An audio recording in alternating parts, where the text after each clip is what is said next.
Dear President, dear Roberta, I welcome you today in Cyprus here at the Joint Rescue and Coordination Center on what has turned out to be a very sad day. Early this morning, we have learned the tragic news of the deaths of 7 humanitarian aid workers working for World Central Kitchen in Gaza in delivering desperately needed assistance. World Central Kitchen is one of our crucial partners in sending this much-needed humanitarian assistance to Gaza and on implementing the Amalthea initiative. I express our sincere condolences to WCK and the countries who lost their citizens, and we call for an immediate and complete investigation of this sad incident. Dear Roberta, it has been 6 months since your last visit on the island, but even in this short period, the circumstances are now distinctly different. In your previous visit on October 1st, you joined me in celebrating Cyprus' Independence Day. Just 6 days later, a war broke out in the European Union's immediate neighborhood across the sea from Cyprus. And the tragic events of last night prove once again that this is not a regional crisis of limited concern or impact. Its effects reverberate across the region and impact Europe in crucial areas such as security and migration. Dear friends, the tragic events should not discourage us. We must double down on our efforts to provide more assistance as the needs dramatically escalate.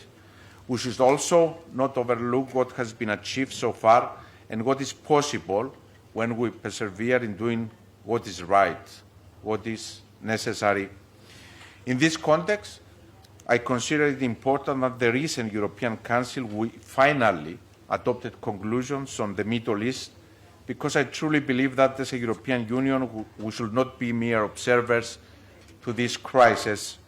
We have a responsibility to act, and we should be an integral part of initiatives together with our partners to put an end in the war and start a political process for a lasting solution based on the relevant UN Security Council resolutions.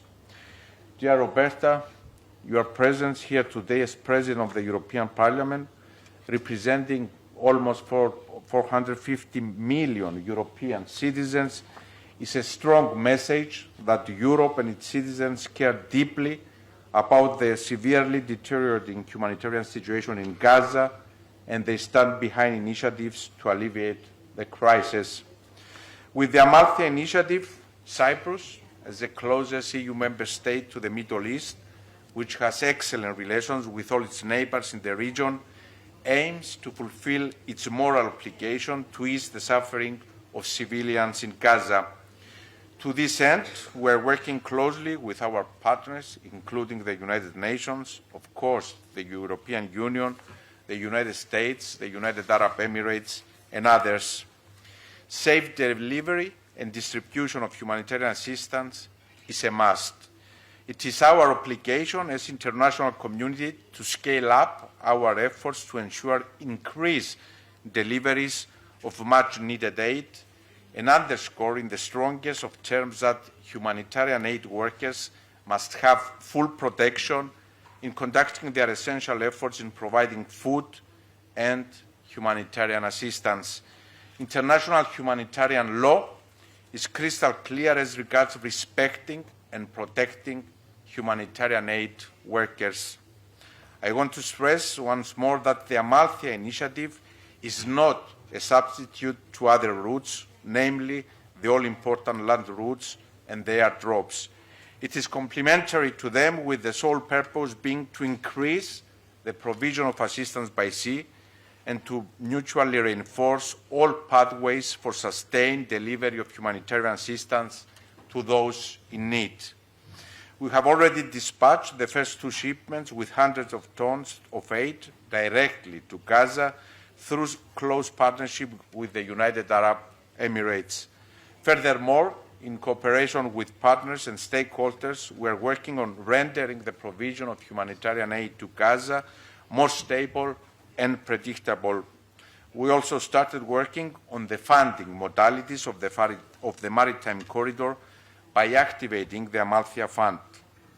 I would also like to refer to the US government's decision to establish a maritime pier off the coast of Gaza, which will be operational very soon, that will allow for a significantly scale-up flow of assistance.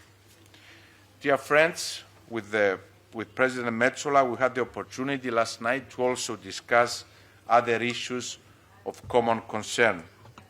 As always, I brief Roberta on our continued efforts to resume negotiations on the Cyprus problem, including my recent meeting with the UN Secretary General in Brussels. We will have another European Council in 2 weeks where EU-Turkey relations will be discussed. We are ready for progress on this file in a step-by-step approach, provided that Turkey engage constructively on all aspects of EU-Turkey relations, including, of course, the Cyprus problem and the resumption of talks based on the UN Security Council resolutions, which is an essential component of the relationship between Brussels and Ankara. We also exchange views on migration. Here at the JRCC, we monitor all sea traffic in and out of Cyprus. The number of Syrian migrants coming from Lebanon has been consistently increasing in recent weeks, which is deeply concerning. I fully understand the challenges Lebanon is facing, but exporting migrants to Cyprus should not be the answer and cannot be accepted. Towards that end, the European Union should also stand by Cyprus in tangible ways. Finally, with the President, we exchange views on the upcoming June European elections. I warmly welcome Roberta's initiative to visit Member States in order to motivate people, especially Europe's youth, to vote. Increased youth participation to the election is a shared goal and a point I have been consistently making, including at the panel discussion with Cypriot youth last month and in my speech to students at the College of Europe in Bruges 2 weeks ago. This year, when in Cyprus we celebrate the 20th anniversary of our EU accession, increased interest and participation to the European election is a timely test for all of us and a personal bet for me, and we must rise to the occasion.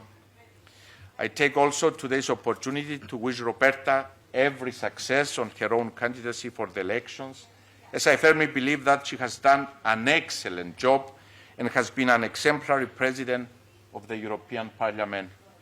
Dear Roberta, once again, it is a great pleasure to host you and your team to Cyprus. The European Parliament's support on all issues we discussed, but especially on the Cyprus problem and the Amalthea initiative, is extremely important, and it is greatly appreciated. Thank you very much. Thank you. Good afternoon, dear President. Thank you for your warm welcome in a nation where I always feel at home. Cyprus is Europe's primary gateway to the Middle East, Asia and Africa. And as we can see today, it is also the departure point for the critical Amalthea initiative. What happens here is a precise translation of our European values: solidarity, peace, united in our defense of our common humanity. The situation on the ground remains desperate. Too many innocent people have died. Just this morning, the President said, we woke up to the tragic news of more aid workers killed. We must use all our resources to get answers, to bring in more relief. Humanitarian organizations like World Central Kitchen must be protected. Dear Nikos, we welcome the Amalthea initiative, and we very much appreciate your leadership and your personal commitment to make the visible success a reality. Our approach is to get more help into Gaza, save innocent lives, and advance the need for a two-state solution that gives Palestinians a true perspective while giving Israel security. The European Parliament will keep pushing, as we have been doing for months, for a ceasefire. We will keep seeking the return of the remaining hostages. We will continue to emphasize that there can be no prospect of peace, security, stability and prosperity for Gaza as long as Hamas operates with impunity. We will continue to advocate for a settlement that empowers peaceful, legitimate Palestinian leadership and one that ensures lasting stability in the region. I think this is just one example of the leadership Europe and the world has seen from Cyprus. And it proves the point that in Europe we know no big and small countries. Leadership and ideas do not depend on geography. And Cyprus proves this every day, here and particularly through its members of the European Parliament in the Parliament. On the Cyprus problem, dear President, let me reassure you and reiterate that you have the full support of the European Parliament to find a way forward under the UN plan, and your personal commitment and leadership on this is very much appreciated. On migration, next week we have a big, unprecedented legislative package that will hopefully go through the European Parliament, that was asked from us, from citizens, including from Cyprus, in 2019, when we ran for the last European elections. With this legislative package, we will be able to answer, both in the short and medium term, but also, hopefully, in the longer term, the individual national challenges that countries such as yours are facing with regards to migration. We are 2 months away from the European Parliament elections. My appeal, this is the reason why I'm also here, is that your vote, your voice matters. Do not let anyone else decide for you. This election is way too important for that. The next few years will be decisive for Europe and for both sides of our Mediterranean. And I'm confident that European citizens in Cyprus and every member state will respond. So, dear President, dear Nikos, thank you again for Cyprus's leadership, and thank you for keeping Europe's values at heart. Thank you. Maxine? Can we?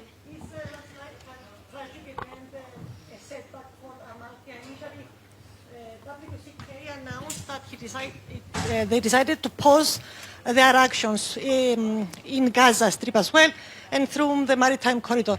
Is it too soon to speak for a third mission? Is the whole initiative in pause as such because of the tragic events in Gaza? We're in contact with the WCK. The humanitarian needs are there, and the Amalfi initiative will continue. And as I mentioned before, we are also in contact with the United States. As it is very well known, they prepared a pier in Gaza. And I think before the end of the month, we will be in a position to have more humanitarian assistance sent to Gaza. We have this unfortunate incident. It's something that, let me express again, the condolences of the Republic of Cyprus, but the Amalfi initiative will continue as the humanitarian needs are there.